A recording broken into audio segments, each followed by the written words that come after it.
A kú déédé àsìkò yìí. Kókó inú ìwé ìròyìn la mú wá fún yín láti inú àwọn ìwé ìròyìn ilé wa. Orúkọ tèmi ni Ọmọgbémisọ́lá ọmọ Alọ́gọ̀madẹ̀. Adarí àgbà fún àjọ tó ń gbógun ti àjàkálẹ̀ àrùn Nigeria Center for Disease Control NCDC Dókítà Ìfẹ́dayọ̀ Adétífá ti sọ nínú ìfọ̀rọ̀wánilẹ́nuwò lórí àjàkálẹ̀ àrùn anthrax wípé ará ìlú kò gbọdọ̀ jẹ pọ̀nmọ́, ẹran ìgbẹ́ àti òkú ẹran tí a kò tìkára wa pa. Ìkìlọ̀ yìí wáyé lẹ́yìn tí wọ́n ṣe àwárí ìbújáde àrùn anthrax nínú oko kan ní ìpínlẹ̀ Niger. Adétífá ní ominú ń kọ àwọn lórí àjàkálẹ̀ àrùn yìí. Alájọṣiṣẹ́pọ̀ wọn láti ẹ̀ka iṣẹ́ ọ̀gbìn àti ìdàgbàsókè ìgbèríko ni ó gba ìpè lórí àwọn ẹranko tí ó kú àti tí ó wà lórí àárẹ̀. Lẹ́yìn ọjọ́ méjì ni àyẹ̀wò ṣe àfihàn wípé àwọn ẹranko wọ̀nyí ti kó àrùn anthrax. Lójú ẹsẹ̀ ni wọ́n gbé ìgbésẹ̀ àti pa àwọn ẹranko náà run láì ní ìpalára fún èèyàn. Ó ní bí ó tilẹ̀ jẹ́ wípé ẹ̀sùn àkọ́kọ́ tí àwọn rí ni èyí, àwọn kò mọ ohun tí ó ti ṣẹlẹ̀ sẹ́yìn látàrí wípé ọ̀pọ̀ ẹranko ni wọ́n ti kó rin ìrìn àjò fún ọdún iléyá, pàápàá jùlọ àwọn tí ó gba ẹnu ibodè ìlú kọjá. Ìdí nìyí tí àwọn fi ń gba àwọn olówó ẹran ọ̀sìn ní ìyànjú láti ṣe àfisùn ẹran tí ó ń ṣàárẹ̀, tí ó kú tàbí tí wọ́n pa tí ẹ̀jẹ̀ rẹ̀ kò dì sí ọ̀dọ̀ àwọn alámòójútó ìlera ohun ọ̀sìn nítorí èyí lè jẹ́ àpẹẹrẹ àrùn anthrax. Ẹ̀kúnrẹ́rẹ́ ìròyìn yìí wà nínú ìwé ìròyìn Vanguard tó jáde lónìí. Wọ́n ti ṣe àfisùn àlékún owó àìtọ́ láti ọ̀dọ̀ àwọn báńkì alágbèéká tí a mọ̀ sí POS. Àlékún owó ìfiránṣẹ́ àti owó gbígbà ni ọmọ orílẹ̀-èdè ti koro ojú sí, pàápàá jùlọ ní àsìkò tí àlékún owó jálá epo, owó orí àti ọ̀wọ́ngógó ohun èlò mìíràn gbòde kan. Bẹ́ẹ̀ ni ilé ìfowópamọ́ àgbà náà sọ wípé àwọn kò tíì fi ọwọ́ sí àlékún owó yìí láti ọ̀dọ̀ àwọn òṣìṣẹ́ POS, ṣùgbọ́n àwọn ẹlẹ́rọ alágbèéká ní ipò tí ọrọ̀ ajé wà ni ó mú ìgbésẹ̀ yìí wá. Síwájú èyí ni àjọ àwọn ẹ̀rọ alágbèéká Association of Mobile Money and Bank Agents in Nigeria (AMBAN) ṣe ìkéde wípé bẹ̀rẹ̀ láti ọjọ́ 17 oṣù keje, àwọn ó máa gba $100 lórí Ẹgbẹ̀rún sí Ẹgbẹ̀rún 2.5 náírà, $200 lórí Ẹgbẹ̀rún 3.5 sí Ẹgbẹ̀rún 4 náírà àti bẹ́ẹ̀ bẹ́ẹ̀ lọ. Ìkéde yìí láti ọ̀dọ̀ àjọ ẹ̀rọ alágbèéká ni ó ṣeé ṣe kí ó ní ipa lára àwọn tí ó wà ní ìgbèríko níbi tí wọ́n ti gbẹ́kẹ̀lé àwọn oní-POS fún owó kíákíá. Ṣùgbọ́n lánàá, CBN sọ fún àwọn akọ̀ròyìn wípé àwọn ń bá àwọn àjọ ẹ̀rọ alágbèéká sọ̀rọ̀ lọ́wọ́, àwọn yóò wá ọ̀nà àbáyọ lórí ọ̀rọ̀ náà. Ẹ̀kúnrẹ́rẹ́ ìròyìn yìí wà nínú ìwé ìròyìn The Guardian tó jáde lónìí. Aya gómìnà ìpínlẹ̀ Ondo Olúwarótìmí Akérédolú, Betty ṣe àfihàn òun àti gómìnà lórí ẹ̀rọ ayélujára pẹ̀lú èròǹgbà àti sọ fún ará ìlú ipò ìlera gómìnà.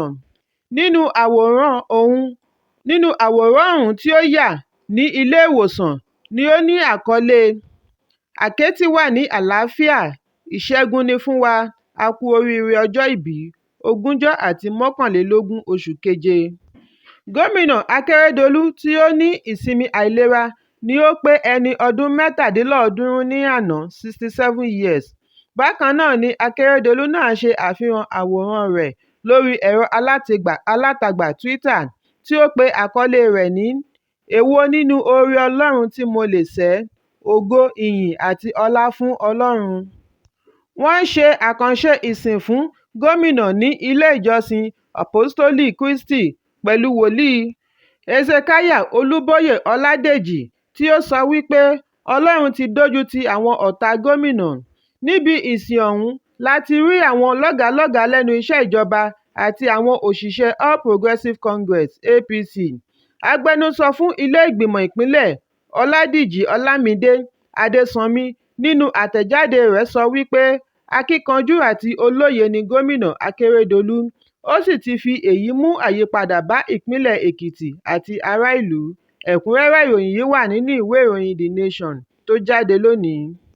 ìlúmọ̀ọ́ká òṣèré ilẹ̀ yorùbá ọlánréwájú james tí gbogbo ènìyàn mọ̀ sí bàbá ìjẹ̀ṣà tí wọ́n dá ẹ̀wọ̀n ọdún mẹ́rìndínlógún fún látàrí wípé ó ṣe àṣemáṣe pẹ̀lú ọmọdébìnrin kan ni ó ti lo ọdún kan nínú ẹ̀wọ̀n rẹ̀ ní ọgbà ìwà àtúnṣe maximum security custodial center kirikiri ní ìpínlẹ̀ èkó. ọjọ́ kẹrìnlá oṣù keje ọdún 2022 ni wọ́n dá ẹjọ́ rẹ̀ tí wọ́n sì rán an ní ẹ̀wọ̀n lórí ẹ̀sùn oníkókó mẹ́fà tí ó ní í ṣe pẹ̀lú ìbáṣe tí kò bójú rí pẹ̀lú ọmọdé, ìgbìyànjú ìbálòpọ̀ àti bẹ́ẹ̀ bẹ́ẹ̀ lọ. bí a kò bá gbàgbé wípé oṣù kẹrin ọdún 2021 ni wọ́n fi ọwọ́ ṣìkún òfin mú bàbá ìjẹ̀ṣà, ọjọ́ kẹrìndínlógún oṣù keje ni ó kọ́kọ́ káwọ́ pọ̀nyìn rojọ́ níwájú adájọ́ májísrèètì P.E. Nwaka ní ilé-ẹjọ́ májísrèètì tí ó fi kalẹ̀ sí Yaba ìlú Èkó. lẹ́yìn èyí ni òṣèré náà dojúkọ ẹ̀ka ọ̀tọ̀ fún àṣemáṣe Special Offences and Domestic Violence Court ní ìlú Ìkẹjà kí adájọ́ Olúwatóyìn Táíwò tó wá ṣe ìṣirò àpapọ̀ ẹ̀sùn rẹ̀ sí ọdún mẹ́rìndínlógún. oríṣiríṣiì awuyewuye ni ẹjọ́ yìí wú jáde pàápàá jùlọ láàrin agbo òṣèré nítorí àwọn apá kan nínú wọn ṣe àtìlẹ́yìn fún adẹ́rìn-ín-pọ̀ṣónú Princess Adékọ̀yà tí ọmọ rẹ̀ fara kááṣá ìwà ìbàjẹ́ bàbá ìjẹ̀ṣà. bákan náà ni àwọn kan káàánú bàbá ìjẹ̀ṣà fún ìjìyà rẹ̀. ọ̀rọ̀ pọ̀ nínú ìwé kọ́bọ̀, ẹ̀kúnrẹ́rẹ́ ìròyìn yìí wà nínú ìwé ìròyìn Punch tó jáde lónìí.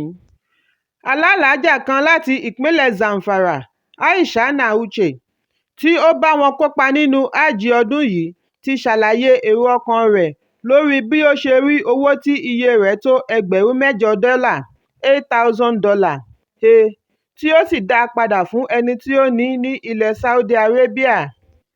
Aisha tí í ṣe ọmọ bíbí abúlé Nauche, ìjọba ìbílẹ̀ Bungudu, ìpínlẹ̀ Zamfara, ṣàlàyé wípé èyí jẹ́ ìgbà àkọ́kọ́ rẹ̀ ní ilẹ̀ mímọ́.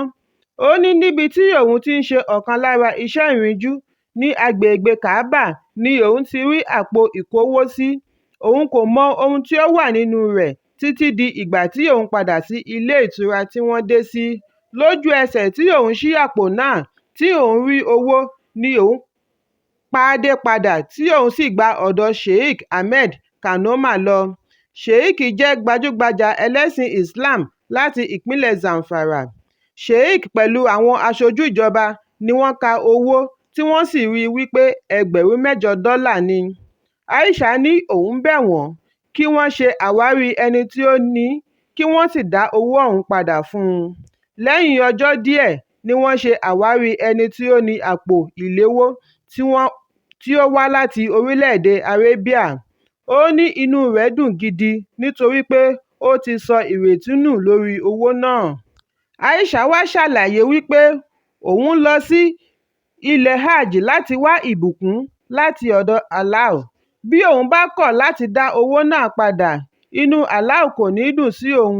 òun sì mọ̀ wípé Allah yóò béèrè owó náà lọ́wọ́ òun láyé yìí àti ní ọjọ́ ìgbéǹde àlùkìámọ̀. èyí sì lè jẹ́ kí òun pàdánù ìjọba rẹ̀. ìdí nìyí tí òun fi dá owó náà padà láti má ṣe rí ìbínú Allah. ẹ̀kúnrẹ́rẹ́ ìròyìn yìí wà nínú ìwé ìròyìn Punch tó jáde lónìí. kókó inú ìwé ìròyìn tòní kò ní jù báyìí lọ. ẹ pàdé mi ní ọjọ́ ajé Monday fún àkọ́tún. kí a tó lọ, ẹ má ṣaláì fi àríwísí yín ránṣẹ́, ìyẹn comment, kí ẹ sì bá wa subscribe sí ojúnà wa lórí YouTube kí kókó inú ìwé ìròyìn lè máa tẹ̀ yín lọ́wọ́ ní kíákíá.